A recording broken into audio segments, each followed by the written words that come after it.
It's time.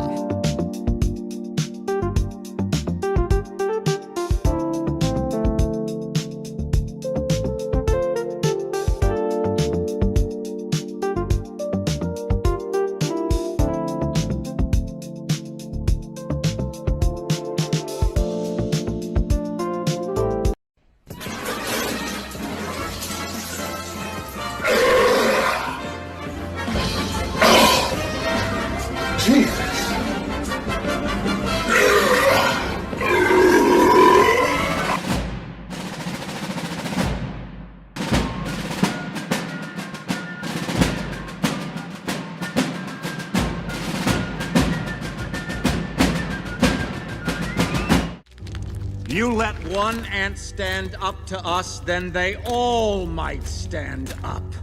Those puny little ants outnumber us 100 to 1. And if they ever figure that out, there goes our way of life. It's not about food. It's about keeping those ants in line. That's why we're going back. Does anybody else want to stay? Let's ride!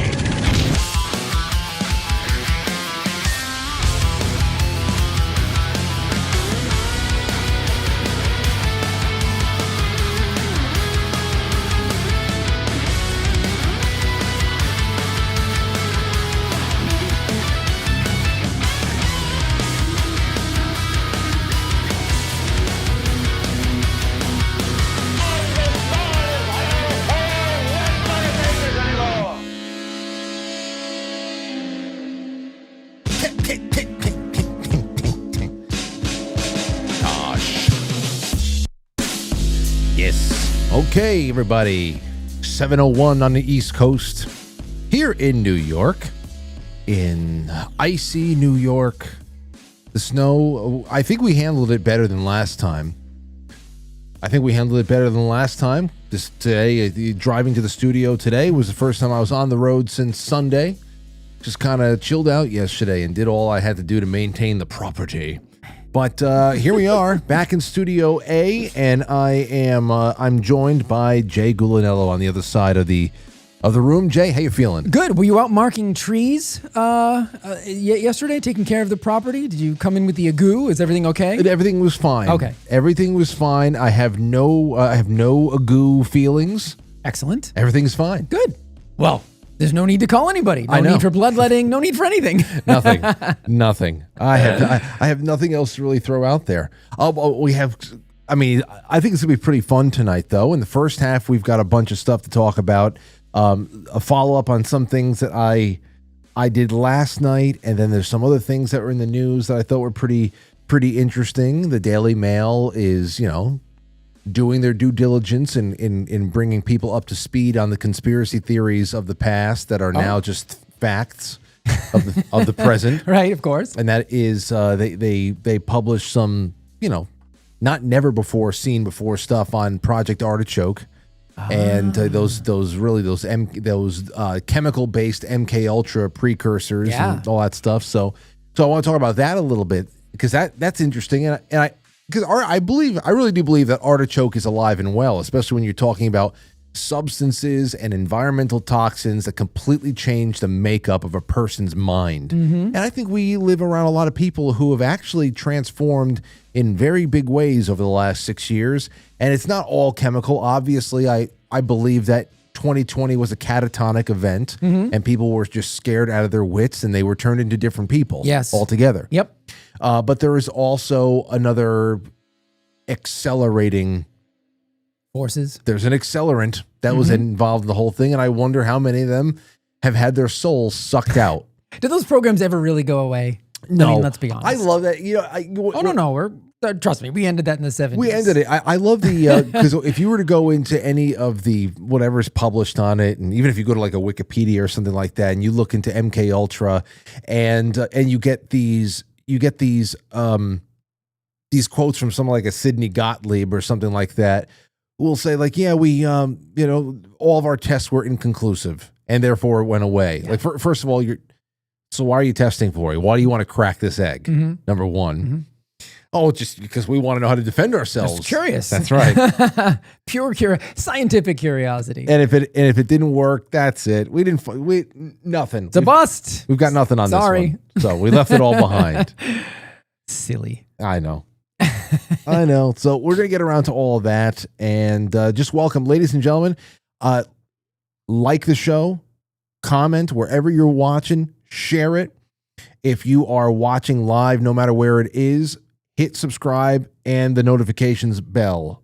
Make sure that all notifications are on. There are little ways that we're going to first just reconnect with the people who are subscribed here, and that's by improving the health of all channels. And I've just digging into the metrics and stuff, and we have so many people who watch that are not subscribed.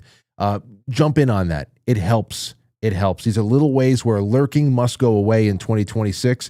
No matter who you are watching, everybody who is in the new media space, no matter what they're talking about, what they're breaking down, whether they're in true crime, news, entertainment, whatever it is, it all works the same way. Okay? It's easier for some people. Life would be a lot easier if I were a transgender makeup artist. Doing my makeup tutorials every night. Absolutely. I would be on the front page of YouTube nightly. Absolutely. But that's not the case. Featured artist. So we need to be able to pull our shit together and do not lurk. Do not lurk. That's all I'm going to say. I just went and liked the show. I was lurking. I apologize. I have now liked the show. I'm officially involved. See what happens? Mm-hmm. See, everything is very easy to slip. Hey, speaking of slipping and everything else, I want to throw this out to you because, of course, last time that there was a snowstorm, you couldn't get out of your spot for a couple of days and you missed the show and we had to do it remotely. Mm-hmm. Oh, well, here is a little something. You heard about Mom Donnie's shovel plan? Oh, yeah. Well, not only is it ridiculous, and not only were people pointing out that it's pretty ironic that you need more, actually, like 3 times more ID to shovel and to be paid $30 an hour than to vote in elections. I didn't have enough ID to shovel. I was searching in my apartment. I was like, I'll make a couple of extra bucks while I'm sitting here. I couldn't come up with enough proof of my existence to shovel snow in New York City. Iris scan, blood. I tried so hard. A footprint. It's crazy the hoops you have to jump through. But to cast a vote in elections that may steer billions of dollars. No worries. Tens of billions of dollars. That's fine. Yeah. $30 an hour, you better fucking show your ID. Mm-hmm. Anyway. Aside from all of the joking that was made, some people have already, pointed out the loopholes, which is you don't even have to work. You can just sign up and go home and nobody's supervising you. I didn't even think of that. Yeah, take a listen to this. This is pretty funny. What does that tell you? Hey, fellow New Yorkers. I'm here in the snow and listen to this. So Mom Donnie here in New York, he wants us to shovel and he'll pay you up to $29 an hour. Okay, listen to this.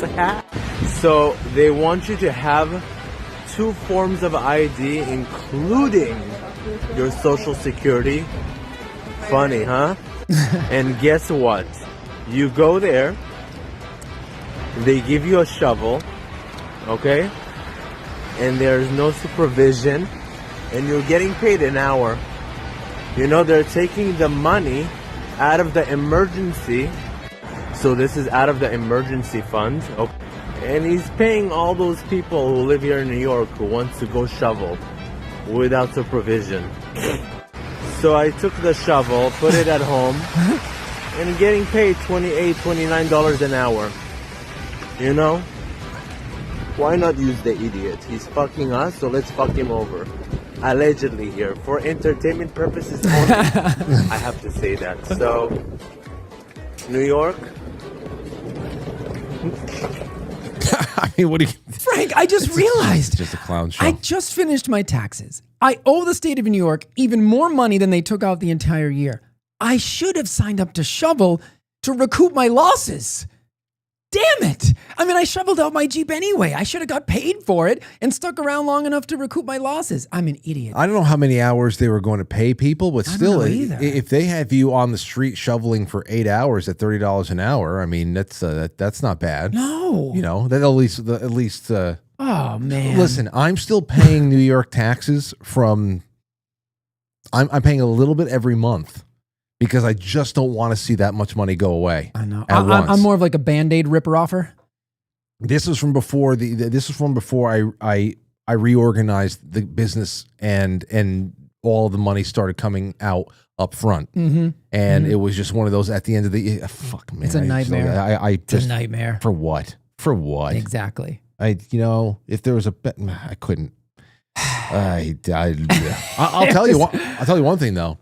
If there's anything that will accelerate my exit, where I will actually just like pull rank and like, Mom, anybody else? We're leaving. And that is if there is actually an elimination of the federal income tax. Like if you can actually just leave, because that's the most cumbersome thing that follows any American around. Yes. State taxes, if the federal income tax goes away, states with no income tax are probably going to create income in new ways, because they're going to have to find a way to pick up the tab where the federal, if we're doing this right. I don't know how anybody at the federal level will be able to cover the expenditures that we have in welfare. Oh no. And just through tariffs. That all has to be eliminated and sent back to the states. So all the states without income tax, I'm sure they're probably going to have to find a way to raise money, but nothing's going to be worse than what the hell we're getting that follows you in all 50 states. Right. And you can't run from that. So I'm just like, fuck, like whatever. Yeah. I mean, but the states that have no income tax, at least they're used to, dealing with that. So if the federal income tax were gone, those states would be, the exodus would be huge. Huge, because even if they do have to bump up what they're taking in locally to provide for their citizens there in their respective states, it's not going to compare to having to grease the palm of DC and your home state. It's not going to compare at all. Man. So imagine a world where you work hard, you build things, you become productive, and you actually keep what you earn. And you don't have politicians finding ways to destroy your country by invading it with the third worlders and sign me up. Sign me up too. Oh, how many forms of ID do I need for that? Speaking of, and here's the other thing, for the third worlders and all that other stuff and all the other schemes that we're working against right now. Like I said, we can snap our fingers. All that stuff can be gone. And all those people can be back to where they were prior to the invasion, and all the incentivizing of, trying to change demographics over here for one reason or another. And we would still have to deal with the people here at home who are suicidal enough to think these are good ideas. Yeah. And last night I was talking a little bit about my observations from the Olympics, and especially the way that it all ended with that awesome United States hockey win over Canada. Yeah, it was fun. I didn't know it was 46 years to the day. Miracle on ice. I know. Weird, right? Very weird. Very weird. And the crazy thing was that up until about 3 or 4 weeks prior to the beginning of the Olympics, they were preparing a few places up in Lake Placid to actually supplement some of those courses, whether they be ski jumps or something else up in Lake Placid. The old ones that they were using in 1980, they were actually going to supplement some of that for Milan up in upstate New York, because Italy was having a hard time putting together some of the courses. Anthony was up in Lake Placid. That's where his buddy and producer Joey is up there. Okay. And when they were up there, working on an album that they were doing together, they went to go look at some of the ski jumps and all those places down there where people still go up there to train. Mm-hmm. And up until that point, they were getting ready, whether or not they were going to get the tap on the shoulder, to actually have a couple of events be hosted in Lake Placid. I didn't know that. Yeah. Wow. So there's the other link that might have almost happened. And it was such a fun, I don't know. I know people were complaining about the time, but I thought it was fun to get up early on a Sunday and just, I was working, so I just put the game on. And it's so funny because when it went to overtime, I drinking coffee, and I walked over to the TV, because I was working, but I walked over to the TV at the exact moment the goal was scored. It was really bizarre, because I was just kind of working in the other room, and I had it on. I was listening and I was looking, and then for whatever reason, And I just like got up from my computer and I was like, I'm going to just watch for a couple minutes. And sure enough, not even 3 minutes later, the goal was scored. So it was really fun. It was fun to watch. It was. And last night I was talking, I brought up this tweet that this guy had said. He's a Democrat. And here's what he said. As a Democrat, I've noticed a lack of Democrats expressing pride in America today. You don't have to give up your political beliefs to be immensely proud to call America home. Loving your country does not equal supporting the current administration. Don't let MAGA own patriotism. And does he know what party he's part of? They don't. See, I don't know if this person self-awareness. It's real. Yeah, some people are just so out of it that they think it's 1994. Yeah, I think it's 95, and then there's like it's sad.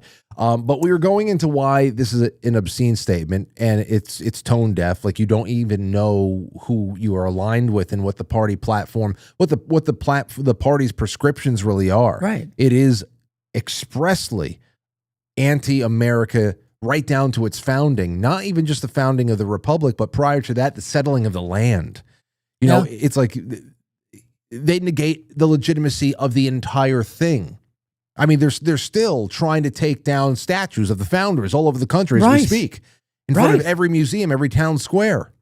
I mean, it's shocking to me too. I mean, the platform since the sort of emergence of Donald Trump as a political figure has been nothing but we're not Trump.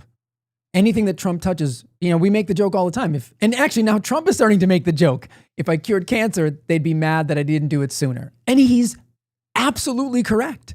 They would say, oh, you're putting doctors out of business or whatever it is. So, and I think maybe that's the larger picture, you know, for those of us who, you know, have always kind of felt, me personally, you know, politically homeless.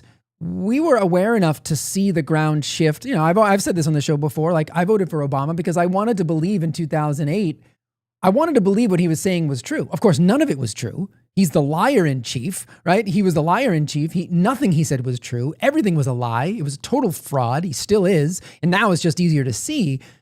But these people that can't even assess the world around them, I have concerns about them being able to just get up in the morning and cross the street without getting killed. I mean, they just can't see what's happening around them. And we all know people in our own families, in our own, you know, social circles that they just don't have the ability to assess the physical world around them. And it's frightening sometimes. Yeah. Yeah. Like you're living on a different planet or something. I made a couple, I analyzed things fairly similarly last night, and I made a few assumptions there too. And we're going to get around to where I was willing to put $100 down on a bet that I made with myself last night. And I should have just put down my entire life's worth, not even just life savings. Do they have that on Kalshi? Oh, dude. Yeah. Yeah. It should have been, you know, anyway, here's something. This is today, the U.S. men's hockey went to the White House, and the president was given a gold medal to wear around his neck. He jokes that he wasn't going to give it back, but take a look at this. Yeah, put it on you. Absolutely. I'm not giving it back. I'm not giving it. I'll trade you that for a pen. Hey, that's cool. There we go. I never thought I'd ever have this on my. Okay, sit back. So there's the men's hockey team. They're doing their thing, and of course, let's start getting to the fun here. The first one up is USA hockey team declines. Women's hockey declines Trump's State of the Union invitation. I mean, why would they possibly want to shake hands with the man who saved women's sports by keeping men out of it? It's so tiresome. Here's the thing. Here's the greatest thing, that if Joe Biden and Kamala Harris were still in office, there's no way that anybody would have we have other events.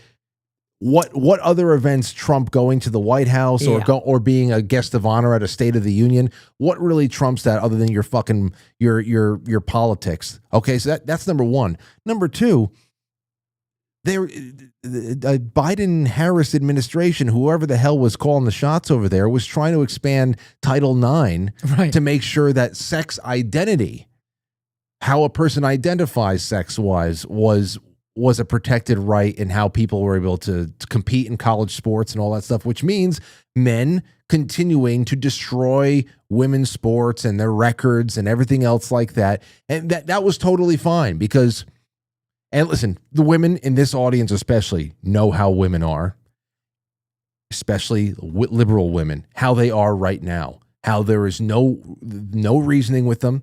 It is like Ethan Frome. they just strap themselves to the sled and they're going right into the tree. They're aiming for the tree. I don't know what the fuck is going on. And last night when you and I were exchanging notes about the show, this was before I knew this. So I was giving the women's hockey team so much credit because they were at the arena cheering on the men, and I was kind of laughing at I completely agree with your assumption that the women, the liberal women at home would be rooting for the women's hockey team, but rooting against the men's hockey team. I believe that to be 100% true. And I know that was your wager, but I said, but I mean, that's sort of like a version of the victim mentality, because the women that you're rooting for, they were there supporting the men. They were cheering in the stands. So I was thinking hockey players. It's not men, women. It's hockey players. They get it. And so the women went to support the men, and they were cheering and they were there when they won the gold medal. And now to see this, it's such a disappointment in the women's hockey team that they would do this again. And to your point, he was the only one that had the guts to stand up there and say men shouldn't be in women's sports. And that was somehow in 2026, that's controversial. No other time in history would that have ever been controversial, but it's controversial now. And they still couldn't bring themselves to do it. And I hope most of the players wanted to, and maybe it was like some kind of executive decision, but it's very disappointing because I was ready to give them credit. And now I got to take it back because that's pathetic. Yeah. Well, yeah, you have to, you wonder, well, there's got to be a few girls on that squad that want to be able to go to the White House and meet the president or something like that. So there was like a vote or something. I don't know how it works. I don't know, but obviously they all stuck together on this one. And the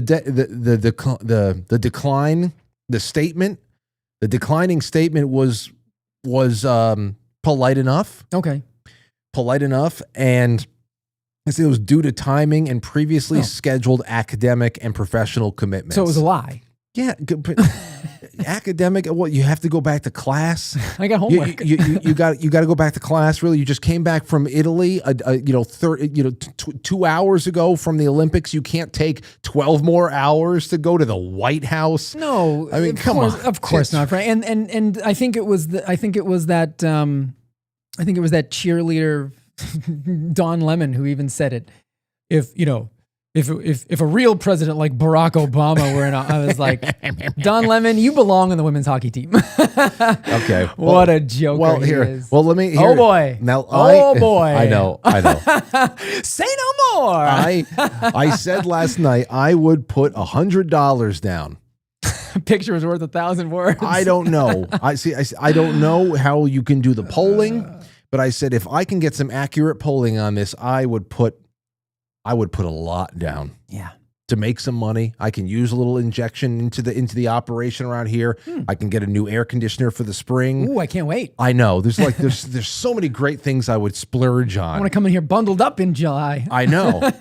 Something that not only cools down the room quickly, but is also quiet, so it doesn't bleed onto the microphones. Yeah, we could have used that at the VIP night too, right? Yes.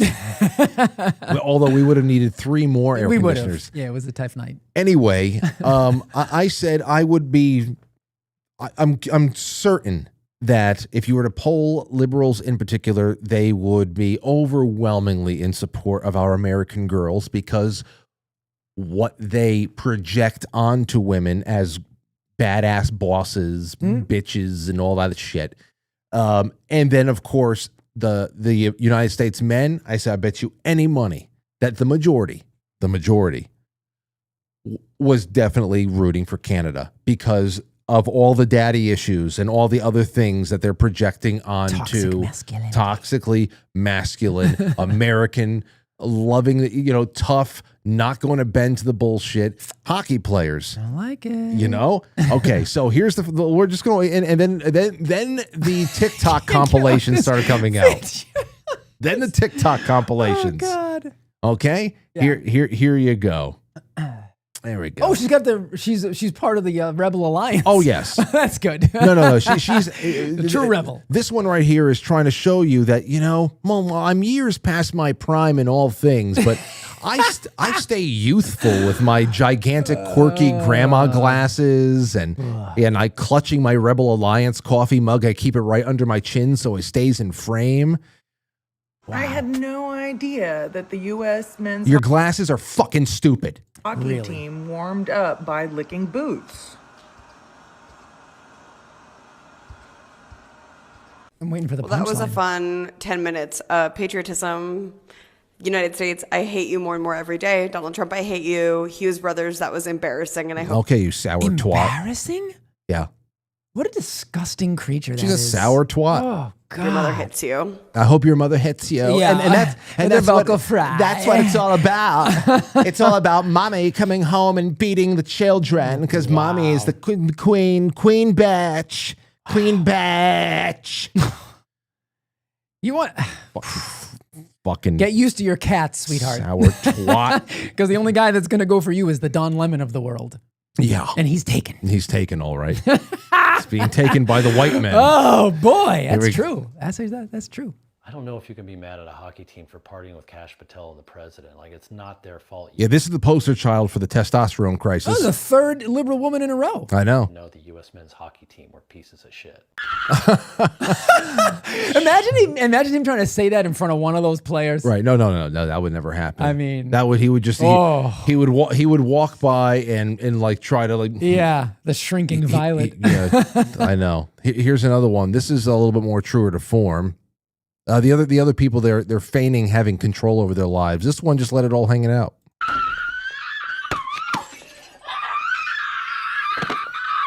And they're filming it with cuts. When you let yourself be proud of men for 5 seconds. Is that a guy or a girl? I don't know yet. They don't know yet either. They'll figure it out. Eventually. It's a girl with a guy's haircut. Do not trust. Let's see here. Do not. These something are the nastiest. Nastiest skanky. Frank, you gotta screenshot this. This is the next manifesto that we're not gonna get. What the hell is that hand? Look at those crooked fingers. I mean, fucking is that an iguana? What is that? Oh, a black alligator? I don't know. What a fucking idiot. I think it's a crocodile. Okay. This is, talk about a drama laces queen. out, Dan. Yes. So crazy. Hi, I'm looking for Dan Marino. Die. No, I'm looking for Ray Finkel and a clean pair of shorts. Die, Dan, die. Oh, God. They're little footballs. FBI Director Kash Patel had no business being in the USA men's hockey locker room. This guy. I should have been there. This guy, seriously. I want to be in any man's locker room, please. As soon as he finished filming this, he offered himself up as a practice target to the Olympic bukkake team. Absolutely. It's like, please use me. There's no way that this guy has not walked into a room at some point in his life and said, "Do your worst, boys." People that have a right to be in there are the players, the coaches, and any woman, trans, or non-binary person who all have a right to be in there. Wait. This might be a joke then. What deliver? Okay, yeah, maybe. Because that delivery is pretty deadpan, too. That's got to be a joke. Maybe it's a joke. The rest of them are not. This one should it's hard. Then again, the woman I watched last night. I still think that was real. About fleeing to Canada. That's got to be real, dude. That lines up for me. My spider sense is not tingling on that one. But this guy might have dropped the ball when he started talking about the trans and all that stuff. Yeah. Okay. As I read about Kash Patel's celebrating with Team USA and the is this hockey Conan O'Brien? candidate at the Olympics, I don't know. It just feels like another opportunity to remind everybody. It's Conan O'Brien if he had leprosy. With less hair. Yeah. You know, for a lot of us Americans, everything that's happening right now is deeply embarrassing. Is it? It fills us with great shame. No, that skeleton face is and he's in his studio. Obviously, he's in a studio. You can tell. Yes. Well, it's sound control. I wonder if he has a podcast. So he doesn't when he screams, it doesn't revolve. He doesn't bother his parents. Yes, that's what it is. And humiliation, and we understand what this all looks like. We know you're not going to trust us for decades. We know there's no point to any of it, and it all just sucks. Wait, Mom! We're the not meatloaf! all Mom! shit, MAGA fucks. Watching Kosh Patel celebrate with Team USA in the hockey room like a fucking frat boy, chugging beers like a dick. Reminds me of the time do you mind? Who's he looking at? His captor? I don't know. He would just wish. They all wish that they had friends. I mean, that's what he's doing. He's looking at the door, hoping somebody knocks. So know. And here's another one for you. Wow. Well, one last one for. I'm telling you, this is it. This is it. I do love that we all loved Heated Rivalry. I do think it did a little bit of damage because I think that we all kind of like maybe collectively forgot that like hockey is one of the most, if not the most, conservative sports with the most conservative fan base. Like this isn't anything new. I would say it's comparable to golf or lacrosse, but like here's the thing, okay? Hockey, I don't know if you guys have seen like the USA national team. Everybody's white. Everybody on the team is white. Told you. Everybody affiliated with the team is white. All the coaches are white. Like there is not a lot of people of color in. This is another reason why, and it's you know, I just can't even imagine. Have you ever looked in a mirror, sweetie? This is the other reason why I said it. This is so fantastic. Now I just happen to love winter sports more than the summer sports, though I watch it all. And there are plenty of patriotic Black Americans that go out and they compete, and they just, you know, they love God, they love their families, they love their country, they wrap themselves up in the flag, and I always just want to hope for the best until somebody opens their mouth and declares whether or not they're an asshole, or regardless of what their color is. Exactly. Most of the assholes in my life are white. Right. You know, that's true. So just putting that out there. Yep, absolutely. But on the other hand, again, this is why I said it's very interesting to watch the Winter Olympics, because it's mostly cold weather, Northern European origin sports. Not a lot of black people, not a lot of brown people. There's no Puerto Rican, the skeleton team or anything like that. Right. And so it's interesting to see how, with so little political ammunition, what these broadcasters do with selling a story. Right. You know? Yeah. And because how many barriers could be possibly broken. It's only ever about who's more queer than the other one. Right. So there's that. But and this is the other thing. But that this right here, whereas I don't look at somebody and judge them because of just based on superficial factors. That's not what was going on with me usually. Okay. Ever. I recognize patterns. I know when to put my guard up a little bit, but other than that, I have hope in the best with everybody. Especially that's the face right there. Ugh. That's the face. Ugh. That's it right there. Yeah. And it is so fucking disgusting. And I knew that this was probably irksome, because there's so little, you can't talk about the 300-pound black female transgender shot put, right. Athletes when you're talking about bobsled in Germany, or it's like, that irks a person like this more than it does me. So when I saw, as soon as I'm watching all this happen and I saw these boys that were, just over the top in love with their country and the way that they carry themselves, there's no way in hell that the average Democrat wasn't pulling for Canada. Yeah. Because they will, first of all, they're just forever going to be on the outside looking in when it comes to America and patriotism. Mm-hmm. They sold their souls to projecting self-hate and daddy issues onto everything. Mm-hmm.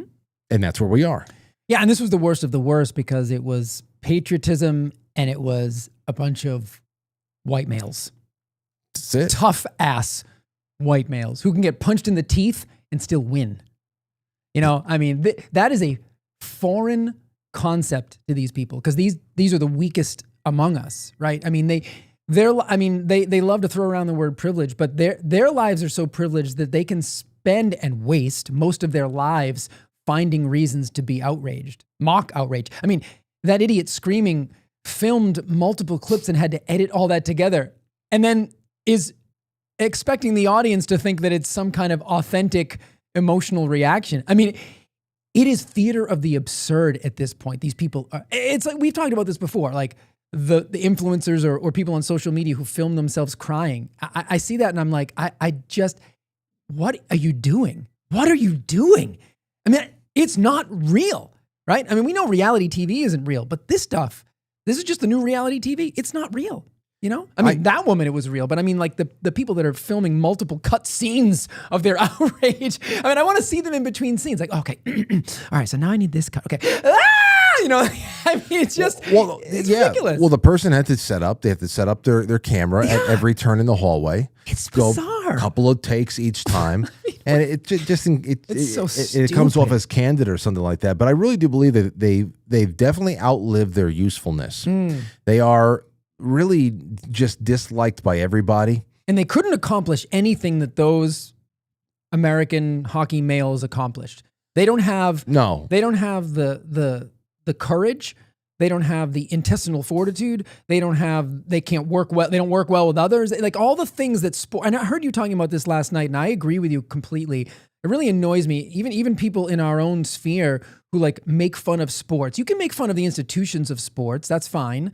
But what sports can teach in its most authentic and raw form, you can't, if you've never played a sport and you've never learned what it means to lose, to win, to cooperate, to all those things that sports can teach, you just don't get it. And so when you start throwing, sports ball, you're the idiot. You don't get it. You don't get what sports actually are. And that's fine, but you're making fun of something that you're actually truly ignorant of. And I see a lot of people that I like doing that, and I'm like, shut up. You don't get it. That's, if we talk about culture wars, then to throw the baby out with the bathwater and just retreat into our Telegram circles is stupid. Yeah. Totally stupid. And it does not mean that you become a junkie. Right, because there's the other side of that coin too. Yeah, they live for sports, and like you become the sports radio talk show host. Yeah, you don't want to be those people either. That's it. You're the regular caller on WFAN. Yeah, no, you don't want to be that. Yeah. I mean, there's a middle ground, and we always try to find that when you and I have these conversations. But I just think about every one of those people. They could never hope to accomplish anything as great as that. And I think that's what it's all about. It's about tearing down other people's accomplishments, which is really what the left is all about anyway. They can't build, so they just criticize, and their lives are so privileged, to use that word appropriately, that they have the time because they don't have to fight for survival. They don't have to earn anything because they expect things to be handed to them. They don't have the physical coordination. No. They don't have any of it. Especially when it comes down to anything that really it puts physical performance and excellence in that respect up on a pedestal, it's very intimidating. It's meritocracy at its finest, right? It's very intimidating. Yeah. And that's, and like I said, they create effigies, and they try to burn everything that represents something that scares them. And that's why the inverse of them calling everybody phobic is I hate that shit, because there's nothing scary about you people, and the more you speak, the more she is afraid of all white spaces. She is afraid of white men. She's afraid of testosterone. These are the most phobic people on the planet. Absolutely. She knows she could never control, in a relationship, she could never control any one of those men that was on that hockey rink, because the men that she's used to are all the cucks that are the Don Lemons, the easily controllable men. She's used to running in those spheres, those men who are not even men. But again, remember, like what we said before, they've created this world where when they need the men to come protest with them in Minneapolis, they're nowhere to be found. Why? Because you destroyed everything about them being a man. So you've created the world that you inhabit, and now you don't know what to do with yourself. Well, there's also the fact that it's one thing to go and march on a sunny day in May and wear a pink hat. It's another thing to actually go face off with heavily armed feds and kill yourself. And get into a fist fight with armed federal agents. For what reason? Yeah. To keep illegal immigrants inside it's just that's why I'm saying I really do believe they've outlived their usefulness. I think that people who actually run these political organizations on the left would actually love to divorce themselves from them at this point because, I mean, yeah, they're chaos agents, but I don't know. There's very little time left to be able to clean up elections. Now, I know the 2024 election happened without the SAVE Act, but you know what? Trump doesn't have that same momentum right now. No, and there's no other Trump to even do that anyway. I don't think. Well, that's what I'm saying. The elections need to be absolutely. If there's going to be any chance, I really do think that there has to be a little bit more. I don't think that these people have it. They certainly don't have public trust in a pin. They're shambles, but still, I don't know. I'm interested to see how the hell their scheming and their kamikaze nature can be held at bay throughout October and November. I know. So that's something to consider. And by the way, ladies and gentlemen, when this show ends, we'll cut it off around 8:55. We'll head over to the flip side, and there we'll just sit back for about 45 minutes to an hour or so and just let the State of the Union play. We'll just watch it together. So, Frank, what do you think about, just because, this summer is going to be very interesting for a very particular reason, and I'm curious your thoughts on this, because I don't know what I think yet, but I mean, this is America 250. This summer is going to be a big deal for a lot of reasons, so it's interesting that it coincides with a midterm election. So do you think that helps or hurts? In other words, do you think we're going to get another summer of love to try to put a damper on America 250? Or do you think a swell of patriotism coming off of a USA hockey win going into the summer, America 250, do you think that actually works to the favor of the people who actually want to sort of like reclaim this country? Which direction do you think this summer tilts in terms of that? Well, I don't know. I'm not a big predictions guy. All I will say is that I don't think anybody's going to take the summer off. Yeah. I think everybody would like to leave their mark on the summer, only because, July and August is when things get crazy during an election year. And that's why I'm like, it's interesting the juxtaposition between America 250. So it seems like we have two extremes. It's like a game of chicken. I wouldn't be surprised if both sides try to be moderately, even Democrats right now, I wouldn't be surprised if everybody tries to put on their best community face for the 4th of July, because it is 250. You don't want to be the sulking boy at the birthday party, who did he just kind of removed himself from everything. So you don't want that to be the case. But I don't know, on July 5th, like July 5th is like a day of doom. Yeah. Okay, we did it. We got through the play. No, seriously. July 5th was when James Comey came out with the laundry list. Right. James Comey. But no serious prosecutor would. That's going to be, dude, right. July 5th this year is going to be 10 years since James Comey came out with the laundry list of crimes that would have sent everybody in this audience away for 2 lifetimes for Hillary Clinton, and then dropped the no serious prosecutor line. That was July. Like, that was your 4th of July nightcap.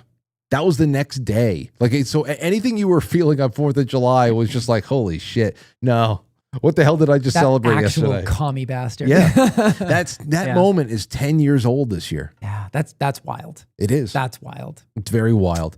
There's a lot of things that are 10 years old. The Wiener laptop.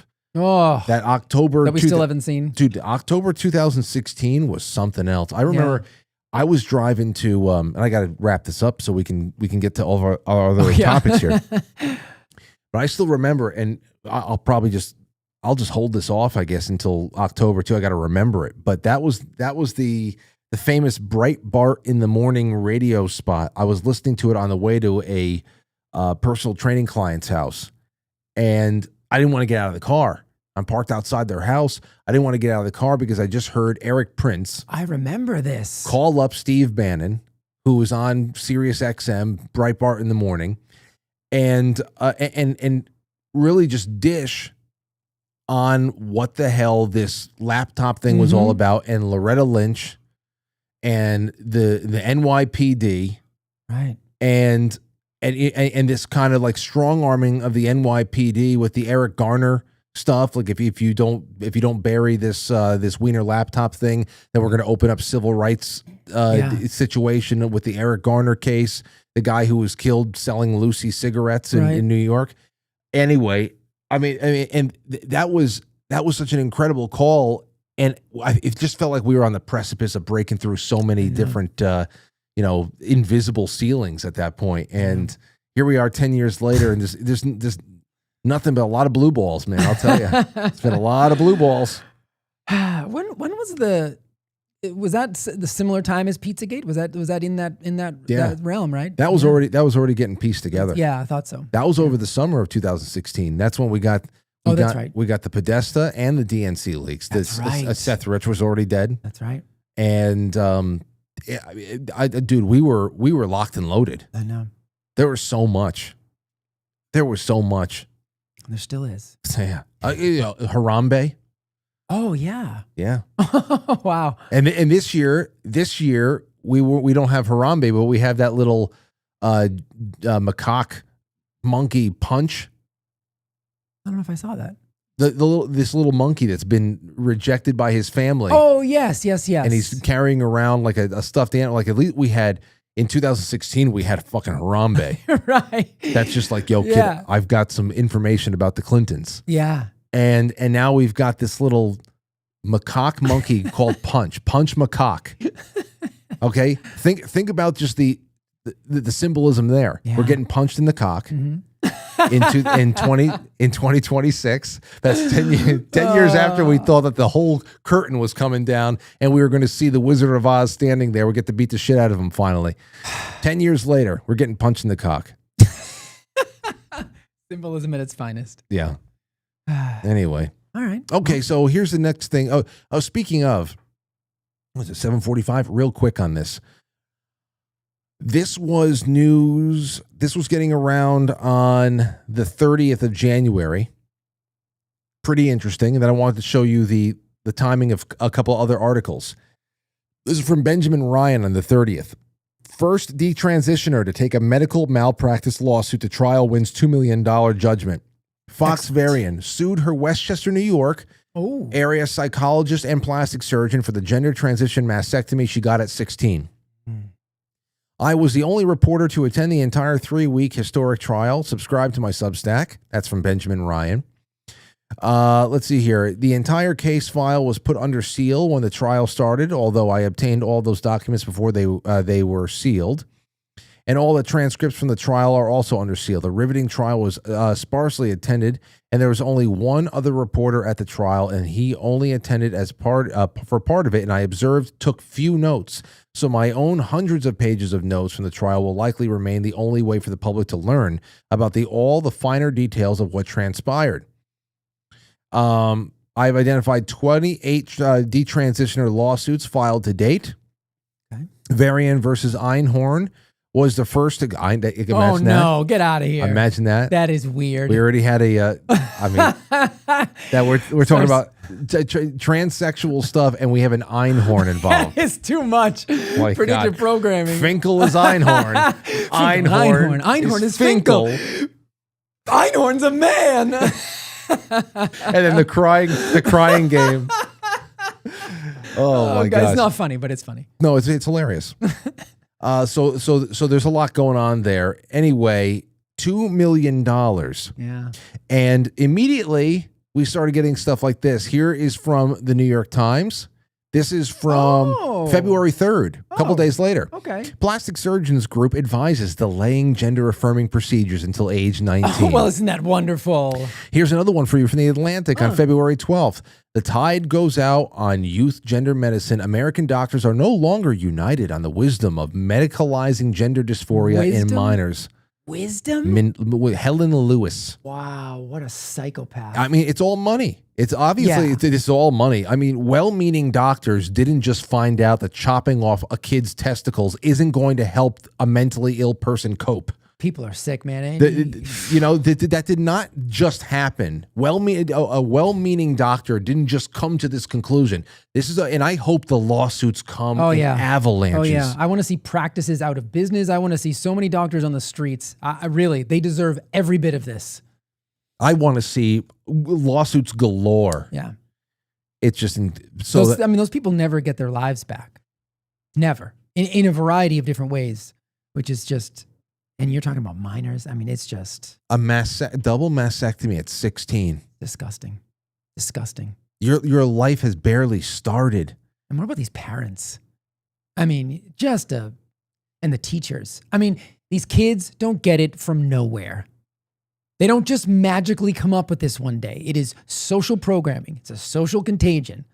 And the fact that doctors, I mean, during COVID, people always wondered why I was so just beside myself and so willing to attack, doctors and other people in my field. And the answer for me was always, we have a duty. Like, I didn't take an oath because I'm not a doctor, but I feel like I take my job more seriously than doctors take their job. I really do. I've talked to enough of them to realize the unserious nature of many of them in the profession. And if you're a doctor out there listening and that's not you, I'm not talking about you. But you have to examine your field, just like I constantly push back on my field because I don't think people are doing what's in the best interest of the client, the patient, whatever. Some of these doctors, I just couldn't believe, and I think it goes back to our previous conversation. It's either money or the political winds blow one way and they blow with those political winds. And then now you're just demonstrating when they start blowing in the other direction, all of a sudden you've got these major outlets who were advocating for this are now like, maybe we're not sold on the wisdom of it. No. We were never sold on the wisdom of anything. Some doctors were just sold on the financial benefit and others just didn't want to push back against the social construct because, I don't know, they might not be invited to their favorite dinner party or something. I mean, these people are pathetic. They don't have the guts to stand on their principles and nothing but bad things for any of those doctors who engaged in this kind of practice. Nothing but bad things. Ruin their practice, ruin them financially. Some of these people never get their lives back and neither should you. Yeah. Disgusting. No, I'm with you. Disgusting. I'm with you. And here's another thing. Across the pond, we have this. Speaking of COVID, students in England and Wales launched legal action over COVID hit studies. More than 170,000 are seeking compensation now after UCL COVID settlement opens door to claims across university. Good. Bring sector. that on too. Bring it on too. We need to learn from these mistakes. Yep. So, they want compensation after their studies were moved online. Good. And they wanted to be in classrooms. I should join that lawsuit. That's what happened to me. My whole grad school career after semester 2 got pushed online because of that bullshit. The whole thing, I signed up specifically to be in person because I got so much more out of engaging with my professors in person. And then I got robbed of that because of COVID.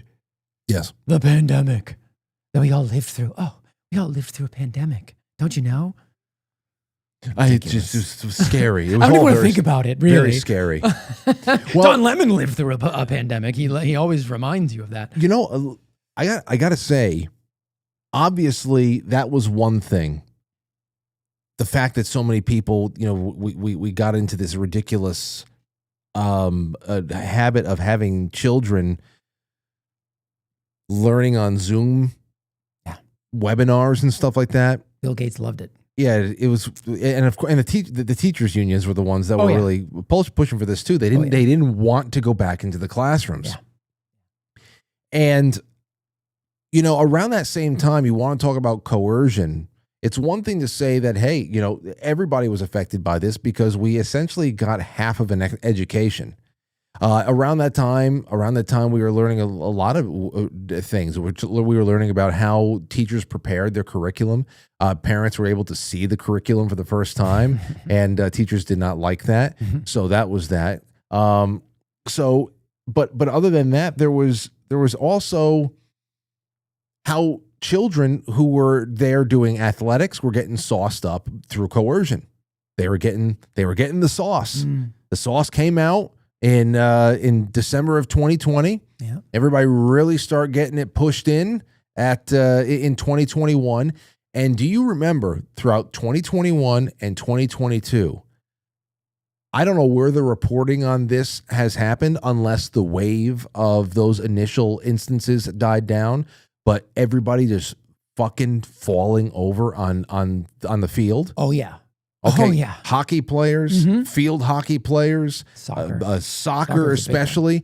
Yeah. People like 2021 and 2022, the tally of bodies, whether people got out of it alive or just coded right there and never came back. that was an incredible trend. That's when the whole died suddenly thing started. Oh yeah. Okay, that it became its own phrase. The most finely tuned athletes in the world, spontaneously. Yeah, you're talking about people, children, young people who were already the least likely to be damaged by what was going around at the time. Right. Were being coerced into getting the sauce to be able to go and play at the height of their physical fitness and abilities on against other college kids. And that is when this trend of the suddenlies started. Mm-hmm. And I just wonder if it's just one of those things that stopped being tracked. I understand that in that first year of rolling out, where you have 1 billion people taking the Eucharist, taking the dirty Eucharist. I understand with that initial push, there's going to be an initial, surge of people who just couldn't handle it from the get-go. Right. I mean, obviously, long term, we talk about, what's going to happen over time and whatever, and we pray for the best. But there was definitely something going on with that initial surge. Yeah. And I don't see that reporting that much anymore. Was it really just a crazy timed bump? Because it would make sense. It's obviously it's not going on still. We don't see it. Right.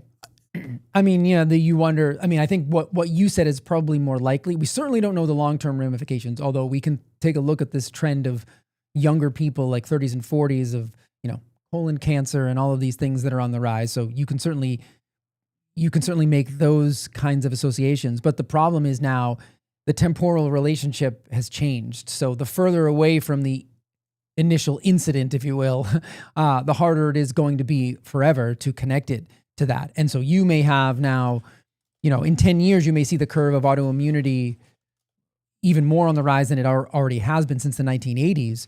But in order to try to make that connection, it's just going to be significantly harder. The temporal relationship is always the most serious factor you can use when you're trying to make a connection. And I saw that firsthand because I was still working at the hospital at the time. I wasn't let go from the hospital until October of 2021. So I had a good 10 months of seeing things, and I saw all of it. And so it was very clear to me, but other people who didn't have that advantage only had those compilations. And as the more time goes by, it's harder to make the connection. Yeah. And it sucks because there's people that are still going to suffer, but they're never going to, that connection is not going to be made. And doctors didn't even want to make the connection back then. So the further we go in time, it's almost going to be impossible unless you get a true reckoning in some way. And I don't know what that looks like, but I keep hoping it's going to come from an RFK-led HHS at some point in this 4 years. Yeah, well, I hope so too. I don't, but again, hope and expectation are right. They're usually pretty separate from me, yeah. And we'll see. Anyway, I want to take a moment right now before we get into Project Artichoke, which is actually going to link into what we were just talking about. Yes. As far as substances to control the minds of people, and whether or not we how have we been generationally altered, and how has that been accelerated, and all that other shit. So we're going to do that in just a second. But let me also just take a moment right now to let you guys know, first of all, that we have, again, Keto Brainz is sponsoring this show. They are wonderful friends of this show, wonderful friends of Jay's. It's been 3 years now that I have had Keto Brainz in my cupboards that has been blended into my coffee when it's not black. And I would just say, go ahead and try it. I think you're going to love it. It is just creamy. It is not going to spike your insulin. It's not going to kill you. Anything. It's Keto Brainz. It's not going to kill you. It's not going to kill you, and it smells like fresh detergent. What do you think of that, Molly? Come on, just get with the program. Anyway, for real. February promo code February 15% off, and on top of that, about $800 worth of prizes here. You get a gifting bundle, which is all kinds of jars and spoons, a mug, the hand blender, creatine, the bags of Keto Brainz, the shirt. You're also going to get a Quite Frankly 20-year shirt, 20-year anniversary shirt. I'm going to throw that in. A red light face mask, copper peptide facial serum. That's like $200. That's like $250 right there, those two things alone. Crazy. You're going to get that pharmacological ancestral New Zealand bone broth, which I want to have as a sponsor before the fall comes. Yeah. That sounds fantastic. Yeah. That's like $60 right there. A bottle of BPC 157. I'm back on that, and like clockwork, my left knee and my shoulders, along with all the other working out, the other routines, I've been feeling fantastic again. Good. I was getting a little rickety there. look, it's fantastic. And there you have it. That's the first prize, and we're gonna give away like a few other runners up as well. So, KetoBrainz.com. Use promo code February or any Quite Frankly code that you have. If you're a monthly sponsor, you get a recurring 20% off, not 15. So get in there. Buy yourself a blender. Just get into the running. Those frothers are serious. Those things are powerful. I know. I love them. Yeah. I don't like drinking coffee without it. I got to get a new one. I run mine down to a nub. It happens. Anywho, so thank you, Keto Brainz. Please. And if you want to try it, email me, frank@quitefrankly.tv. Starting in March, not only are we giving out Keto Brainz samples, but with those are going to be the salty electrolyte samples. I have not tried that yet. I'm bringing on salty and pairing them with Keto Brainz because that's how I found them, through Molly. Yeah. Dude. Good stuff. It has been like a cheat code for me to get through the night without snacking. Telling you, minerals are underrated. Fasting is so much easier for me in the summertime. In the wintertime, yeah. In the wintertime, it's sneaky, man. At night, I'm just like, I just want a lump of goat cheese. It's not the worst things that I want at night, but at the same time. No, but if you want to fast, you want to be able to fast. But we don't drink as much. We don't hydrate as properly in the winter. It's just normal. The sense of thirst is different. And of course, remember, it's not water that hydrates you. It's actually minerals that hydrate you, which really kind of is shocking to some people. But if you just pound water all the time, you're actually, in the end, you're going to dehydrate yourself. So if you're consuming more minerals and you're being more intentional about it, you're going to stay more hydrated, and fasting is going to be a lot easier. People are going to love this. Yeah. I keep packets of it all over the place in case of emergency. And especially one of those like nagging tension headaches. Yeah. Salt is powerful. Yeah, it's got the magnesium, the potassium, sodium in there, and just a little bit of this strawberry tang. I love the strawberry flavor. I gotta try this. I gotta try it. I'll bring. I bought myself a box, so I have the packets for whenever. I have like one a day. Okay, let's see here. Rev says, Frank, Rumble needs a mod stat. Elevate Blaze Rhino. Yeah, okay, we can do that. Is Rumble getting unruly? I don't. We'll see. Winard Air Shows says those weren't ugly glasses; those were a contraception device. Yeah. Touche. I know that like, you see those the older lib women do stuff like that because it's almost like a signal that my childbearing years are gone. But I'm still very youthful. Well, how do you explain Chris Hayes and Don Lemon then? Because they wear them too. The old they all look ones. The same. It's just like I'm quirky and I'm still very much. You're weird. I'm feisty. Yeah. I'm feisty. Don't you want to hang out? No. Jay Britt says life's always better in the presence of Jamuga. Oh, Jamuga. That's right. Here's a woman, Jamuga. Oh, I love it. Shotzi says, good evening, Frank and Jamuga. Happy to see you survive Snowmageddon and back in the studio. Yeah. It is still Snowmageddon where I'm from. That's it. That's it. Down south. Let's see here. Wait. What is this? Somebody in the Rumble says, Frank, your thoughts on blue cheese? The bluer, the better for me. Yeah, I'm a fan. I'm really a fan of all cheese. It's just. I like blue cheese. Yeah. And blue cheese can get very, very sharp and stinky. It can. I remember there was one blue cheese that I bought at the farmer's market. Yeah. And it was I don't know, it might have been around the year, maybe like 2021. Aurora was like barely 1 year old.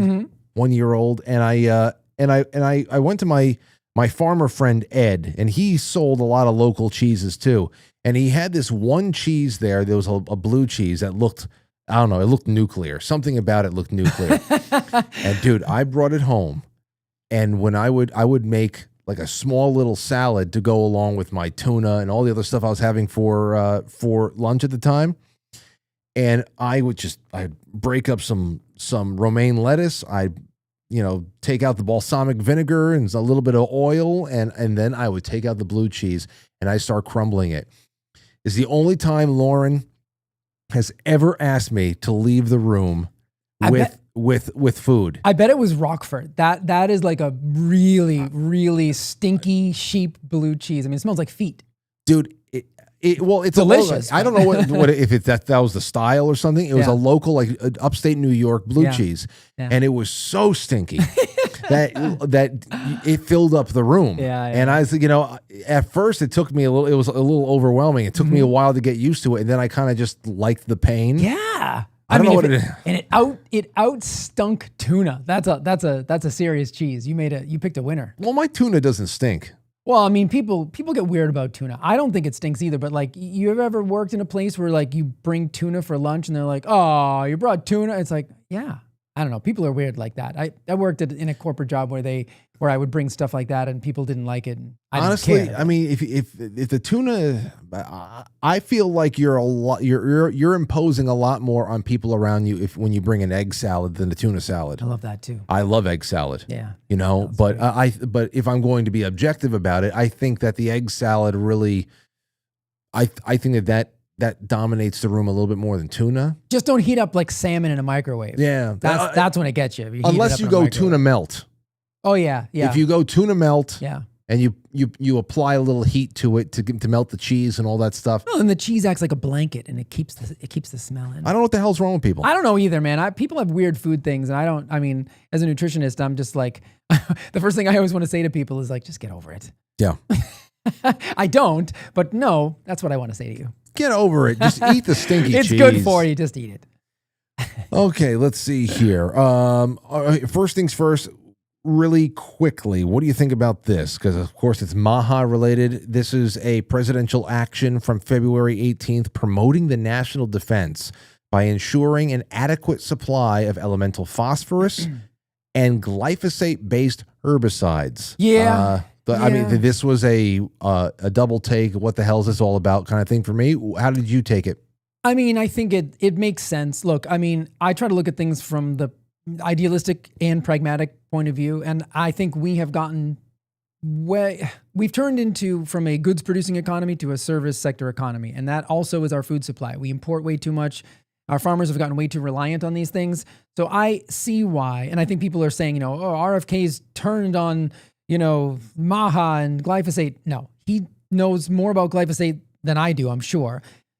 We can't just, as much as I would want to, wave a magic wand and ban it. We just can't ban it because I don't know what percentage of farmers, but I mean, since the 1970s, this has been being used and too much food is produced with it right now. So we need, one, to create quickly alternatives that are going to promote health. But I said to you offline, there was a country, I think it was Sri Lanka, that tried to completely ban all those synthetic fertilizers and they switched to solely organic and they ruined an entire year's worth of crop, and there was like mass famine and starvation and rioting, and so you can't have that happen. So what I'm hoping this is, and I'm certainly willing to change my mind if it's not, but what I'm hoping this is just saying, listen, this is a national security issue because of our food supply, but we are going to come up with alternatives, and then eventually we can remove these from the market. That's my hope. If that's not what it is, then I'll criticize it, just like I criticized Trump in his first term when he was making GMOs, less regulation to get GMO foods to market.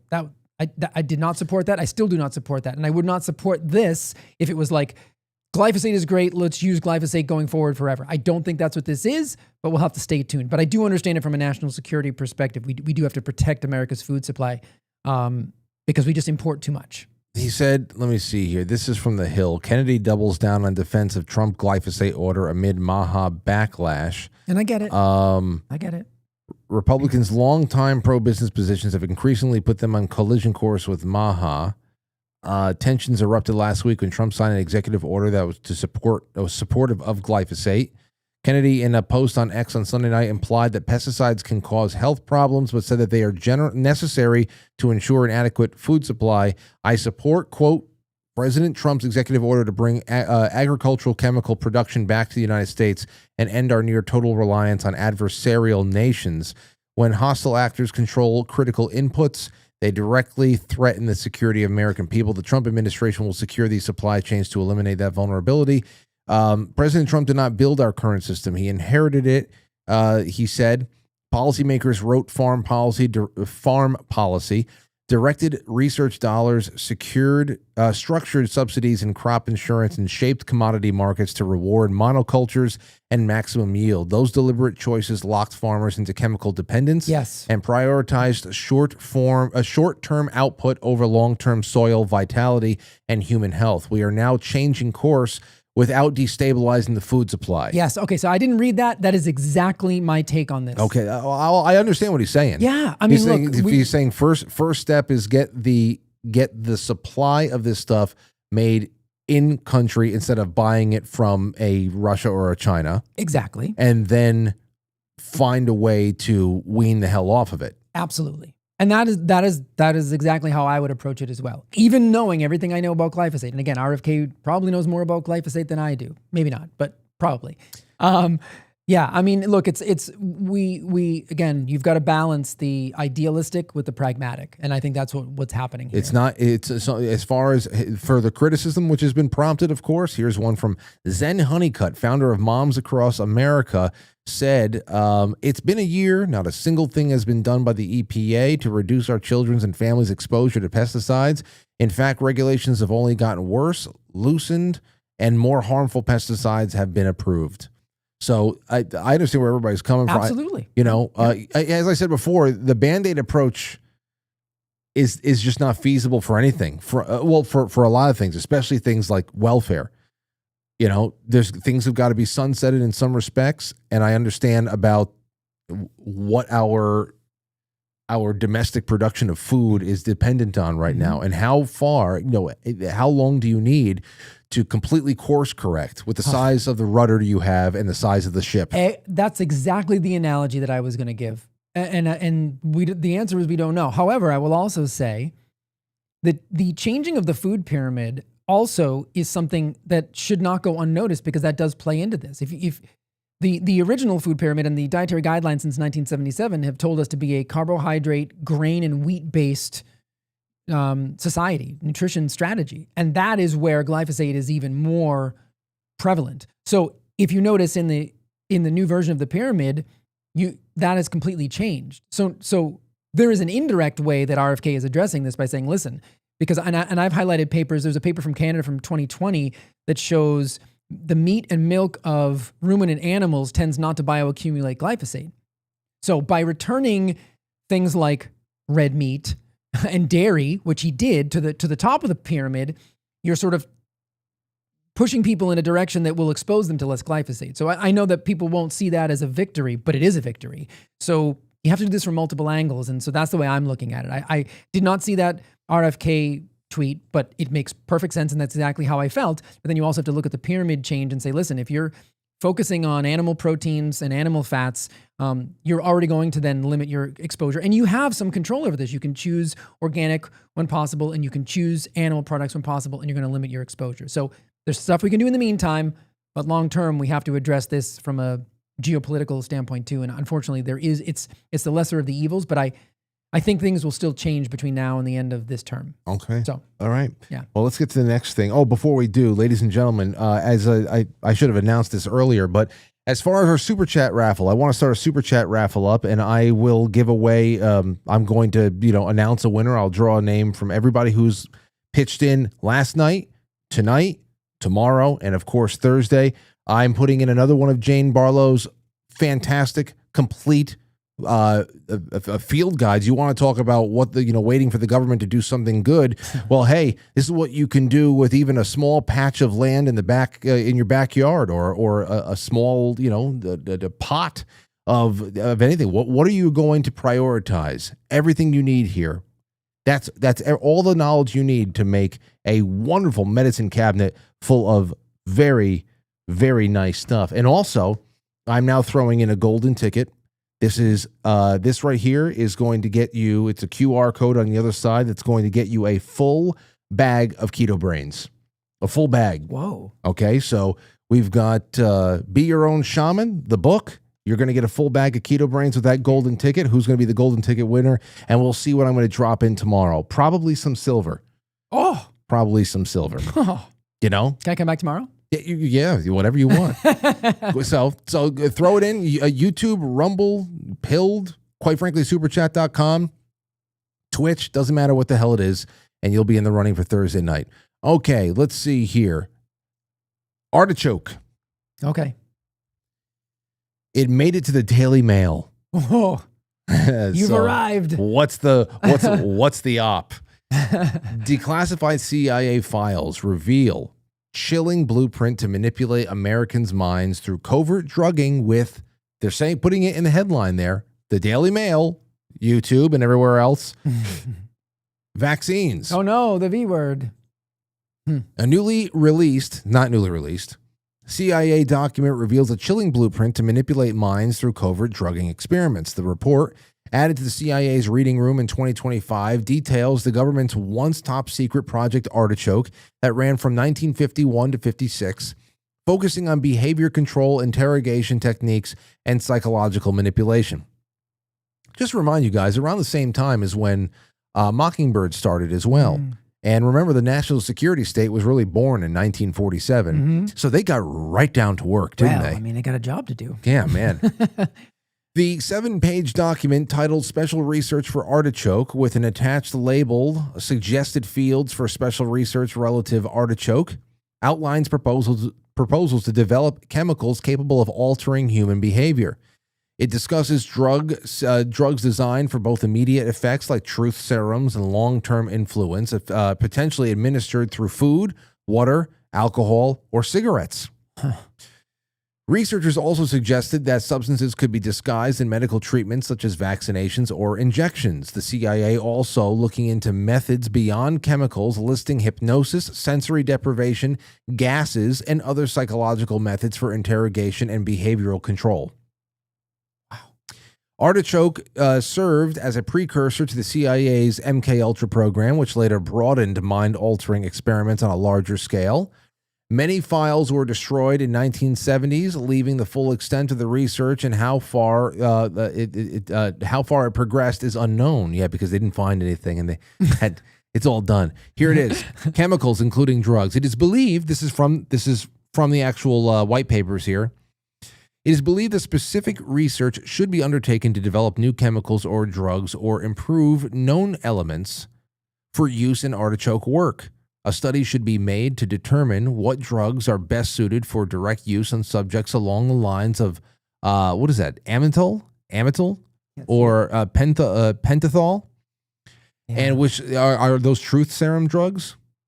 Yeah, I believe so. Yeah. Which drugs are best for indirect or long-range approach to subjects? This type of drug should be one that could be administered over a considerable period of time, possibly being placed in food or water, or would either have agitating effects, or would either have an agitating effect that's either producing anxiety, nervousness, tension, etc., or a depressing effect, creating feelings of despondency, hopelessness, lethargy, etc. Ladies and gentlemen, please just to remind you of what fluoride does. Yeah. You know, and just a reminder that your local Republicans and Democrats don't care about the strength of your teeth. No. Not at all. We care so much about the American smile that we are going to keep this shit in our please. The fact that it's a neurotoxin. It's a neurotoxin. Don't worry about it. Don't worry about it. Probably a thyroid killer too, which is why we have an epidemic of autoimmune Hashimoto's in this country. This should include chemicals or drugs that can effectively be concealed in common items such as food, water, Coca-Cola, beer, liquor, cigarettes, etc. This type of drug should also be capable of being used in standard medical treatments such as vaccinations, shots, etc. While there are literally hundreds of chemicals or drugs that affect the mental processes of an individual, many of those chemicals or drugs could be eliminated by individuals having special knowledge in the chemical drug field. It is known that the Army Chemical Warfare Service has made exhaustive studies along these lines, and perhaps they could furnish us with many specific answers. It's redacted somewhere, Men like so-and-so could undoubtedly give pertinent information if they could be properly approached. And I'm sure that this is all with the caveat that there will be informed consent when experimenting on the public. Yeah. Yeah. I mean, and then you think about, so I don't know the chronology, but I think it was even before that, was Operation Midnight Climax. Was that running parallel with Artichoke or even a precursor? I guess it doesn't really matter, but that was when they were using sex workers to dose people with LSD. Again, for whatever reason, blackmail. And then that always makes me think of, Jeffrey Epstein. And you just wonder, like we said, these programs don't go away. They evolve. And then the question is, what do they evolve into? And I don't know. Yeah, maybe we're learning more about what they have evolved into over the years. Well, there's a lot. First of all, you think about what is the best blend when you talk about full spectrum dominance over a people or place or whatever it is. What's coming down? I've had plenty of conversations and interviews with people, from obviously our good friend Jim Lee to Dane Wigginton and a few others over the years, about what's going on in the skies above us. Plenty of people from this audience who have called in to say, Frank, listen, we had clear skies for a few weeks, and all of a sudden we got heavily sprayed. I've got these weird residue all over everything. Like, I know something's going on. Yeah. I feel it myself too. There has been, we were just talking about this the other night. I think it was last night. I brought up how people were saying that the Schumann resonance is changing again. Oh yeah. Yeah. And how there is some sort of a link between how people feel according to how the earth is humming and what is coursing through it and how we're affected. Well, there's a lot of things to be tied in here. We are electrical beings. Absolutely. We're talking about that. When I go on and on about the mitochondria, we're talking about electrochemical gradients. That's what we are. Chemicals, electricity. That has a deep impact on how we feel, how we act, our sickness, our health. Absolutely.